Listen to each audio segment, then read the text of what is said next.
Hello friends, இன்றைக்கி வந்து Sunday சமையல் நம்ம என்னென்னு பார்க்கலாம். இன்றைக்கி வந்து மீன் தான் வாங்கியிருக்கேன். இந்த பாருங்கள், இதோட கிளிச்ச மீன்.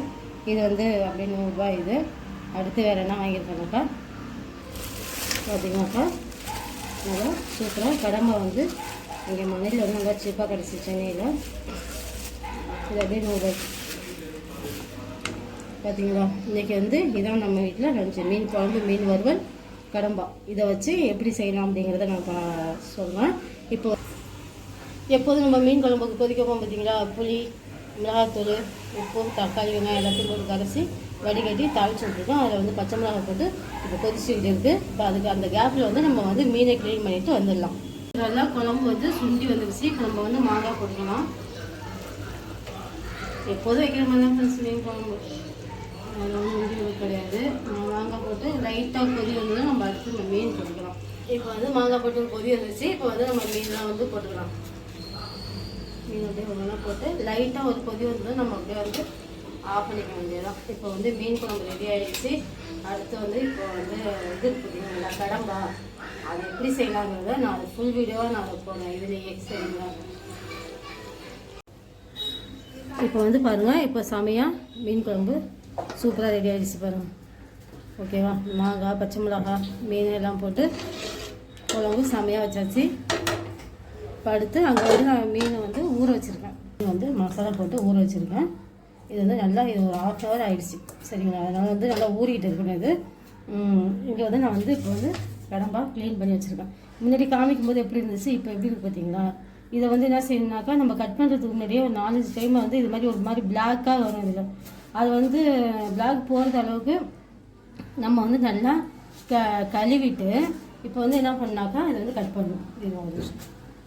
இப்போ வந்து இதில் வந்து ஒரு பிளாக் கலர் மாதிரி இருக்கும் பார்த்தீங்களா, அது வந்து இல்லாத அளவுக்கு நம்ம வந்து நல்லா கழுவிக்கணும். இப்போ கழுவிட்டு இப்போ நம்ம கட் பண்ணுறோம். இது பார்த்திங்கன்னா இதுமாதிரி சிசர் வச்சு டக்குன்னு கட் பண்ணிட்டு போயிட்டே இருக்காங்க.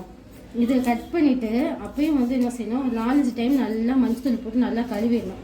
இது வந்து கட் பண்ண பிறகு கழுவும்போது இது மாதிரி ஜெல்லு மாதிரி வரும். சரிங்களா, அந்த ஜெல்லு வந்து போகிற அளவுக்கு நம்ம வந்து கழுவிக்கணும். இந்த பாருங்கள், இது வந்து தலையில் வந்து இங்கே ஒரு கல் இருக்கும். அந்த கல்லை வந்து எடுத்து தூக்கி போட்டுக்கணும். மீதியெல்லாம் வந்து நல்லா தான் இருக்கும். இது சின்னதாக கட் பண்ணி போட்டாக்கா பார்க்க வந்து இதே போல் வந்து சக்குன்னு கத்திரி கொள்ள கட் பண்ணி கொஞ்சம் ஈஸியாக இருக்கும். எனக்கு ஈஸியாக இருக்குது. உங்களுக்கு எப்படி கட் பண்ணணுமோ கட் பண்ணிக்கோங்க. இதே போல் நான் எல்லாத்தையும் கட் பண்ணிவிட்டு ஒரு 5-6 டைம் நல்லா கழுவிட்டு காமிக்கிறேன் ஃப்ரெண்ட்ஸ்.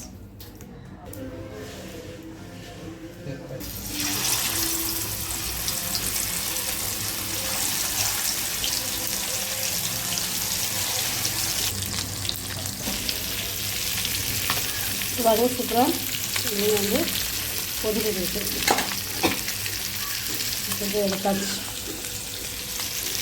ஓகேவா, இப்போ வந்து சொன்ன பார்த்தீங்கன்னா இது கடம்பா, அதை வந்து நல்லா ரவுண்ட் ரவுண்டாக இது மாதிரி கட் பண்ணியாச்சு. இதில் வந்து நம்ம கொஞ்சமாக மஞ்சத்தூள் போட்டு ஒரு 4 டைம் நல்லா கழுவிக்கணும். ஓகேவா, இது வந்து சாப்பாடும் அடுப்பில் வச்சாச்சு. எல்லாம் ஒன்றா ரெடி ஆகிட்டே இருக்கும்.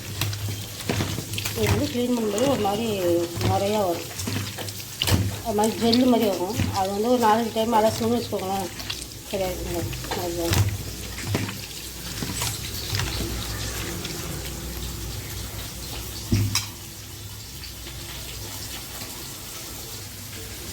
இப்போ மஞ்சள் போட்டு நம்ம க்ளீனாக கழுவி வச்சாச்சு. ஓகேவா, இது வந்து எப்படி செய்யலாம் அப்படிங்கிறத நம்ம பார்க்கலாம். ஒரு கடாய் வச்சு அதுக்கு தேவையான அளவுக்கு நம்ம கொஞ்சம் எண்ணெய் ஊற்றிக்கலாம். எண்ணெய் பொரிஞ்சதும் எண்ணெய் காஞ்சிச்சு. இப்போ கொஞ்சமாக நம்ம சோம்பு போட்டுக்கலாம். கொஞ்சமாக நம்ம வெங்காயம், பெரிய வெங்காயம் தான் போடுறது. சின்ன வெங்காயம் தான் நீங்கள் போட்டுக்கோங்க. ஒரு 4-5 வெங்காயம். ஓகேவா, பெரிய வெங்காயம் கட் பண்ணி வச்சுக்கலாம். இது வந்து சிக்கன் கிரேவி செய்ய முடியுங்களா, அந்த மெத்தட் தான் வரும்.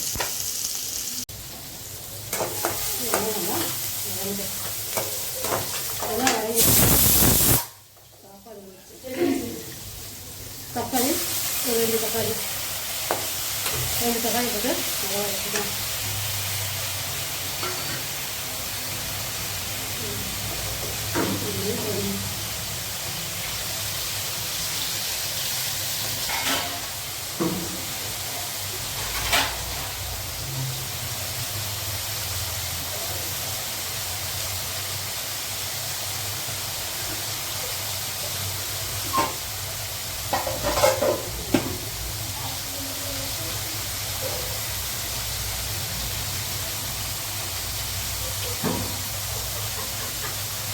இது வந்து வெங்காயம் நல்லா வதங்கிடுச்சு.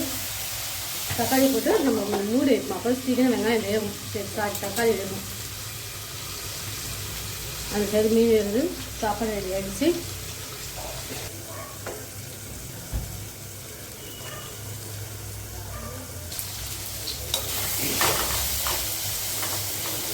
தக்காளி வந்து நல்லா வேணும். அப்போ நமக்கு வந்து ஜூஸாக கிரேவி கிடைக்கும் நல்லா. ஓகேவா? இதில் கொஞ்சமாக உப்பு போட்டு நம்ம மூடி வச்சுக்கணும்.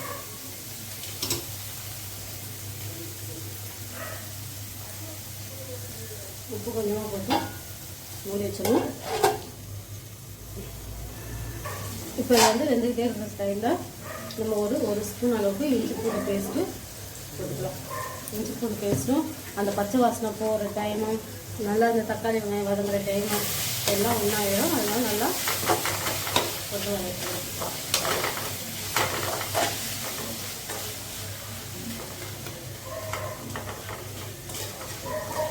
ஓகேவா?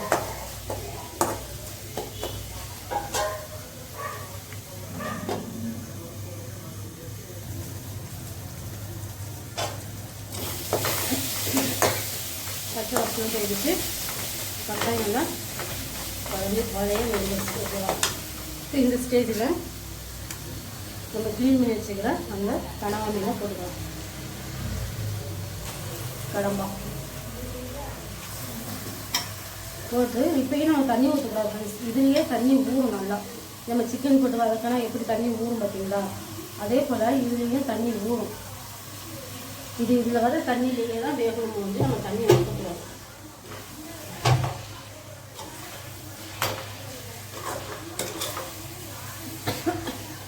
நல்லா வதக்கி இது வந்து என்ன வாசனை வந்து இறா ஸ்மெல் அடிக்குது. செய்யணும். நீங்களாம் சாப்பிடுவீங்களா என்னன்னு சொல்லி கமெண்ட் பண்ணுங்கள். உண்மையாக நான் சாப்பிட கிடையாது. பசங்க பெரிய பாப்பா சாப்பிட ஆரம்பிச்சிட்டாங்க.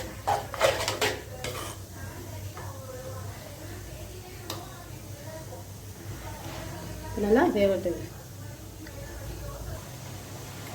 பார்த்தீங்களா தண்ணி எவ்வளோ வந்துருச்சுன்னு.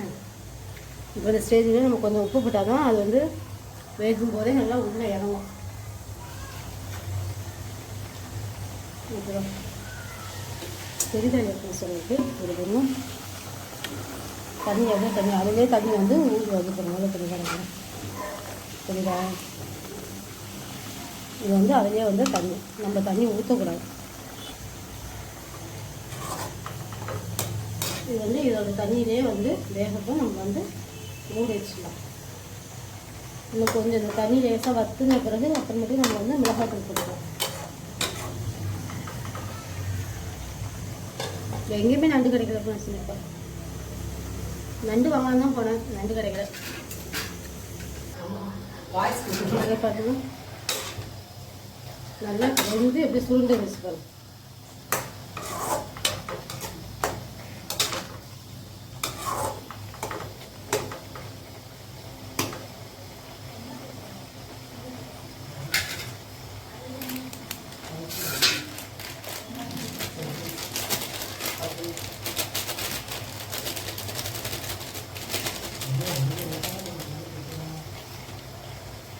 இப்போ கொஞ்சமாக தனி மிளகாய்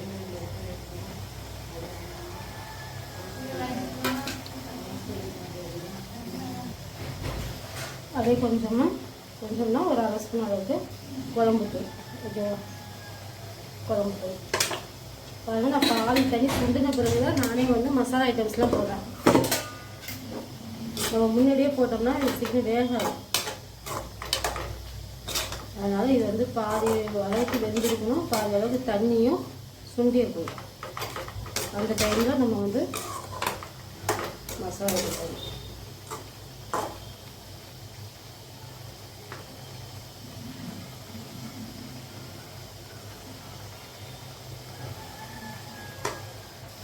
முக்கால்வாசி வெந்துருச்சு. முக்கால்வாசி வெந்துருச்சு. இப்போ கரெக்டாக இருக்குது. இப்போ வந்து கொஞ்சம் லைட்டாக சிம்முக்கு கொஞ்சம் மேலே அடுப்பு அப்படி வச்சு வேகணும்.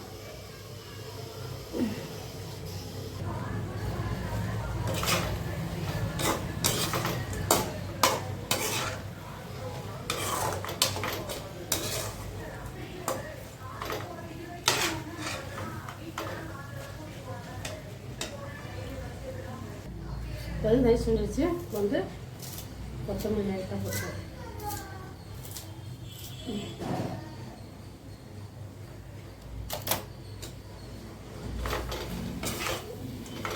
தண்ணி நல்லா ஃபுல்லாக சுண்டி வந்துடுச்சு. தண்ணி சுண்டி வந்துடுச்சு. இது நல்லா வெந்துடுச்சு.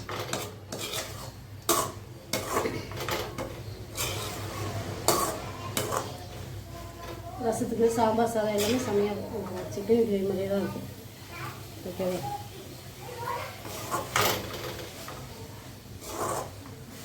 இதோட நிறுத்தினாலும் நிறுத்திக்கலாம். இன்னும் கொஞ்சம் ட்ரையராக ஆக்கணும் அப்படின்னாக்கா நீங்கள் வந்து மூடி போட்டு இன்னும் கொஞ்சம் ட்ரை ஆன பிறகு ஆஃப் பண்ணிக்கலாம். அவ்வளோதான் ஃப்ரெண்ட்ஸ். இப்போ வந்து இது வந்து ரெடி ஆயிடுச்சு.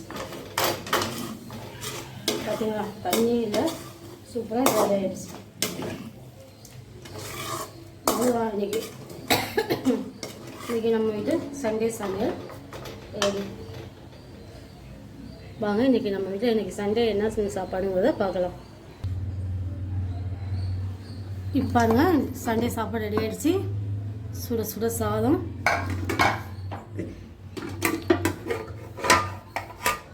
நல்லா சூப்பரான மாங்காய், பச்சை மிளகாய், மீன் போட்ட மீன் குழம்பு, நல்லா சூப்பரான கடம்பா ஃப்ரை, நல்ல சூப்பரான ஃபிஷ் ஃப்ரை, அப்புறம் சூப்பராக தக்காளி ரசம். இதுதான் ஃப்ரெண்ட்ஸ் இன்றைக்கி எங்கள் வீட்டில் லஞ்சு. உங்கள் வீட்டில் என்னன்னு சொல்லி கமெண்ட் பண்ணுங்கள். Thank you. Manali market channel subscribe பண்ணிக்கோங்க. Thank you friends. ஹலோ ஃப்ரெண்ட்ஸ், இன்றைக்கி வந்து சண்டே சமையல் என்னென்னு பார்க்கலாம். இங்கே பாருங்கள், நல்லா சுட சுட சாதம்,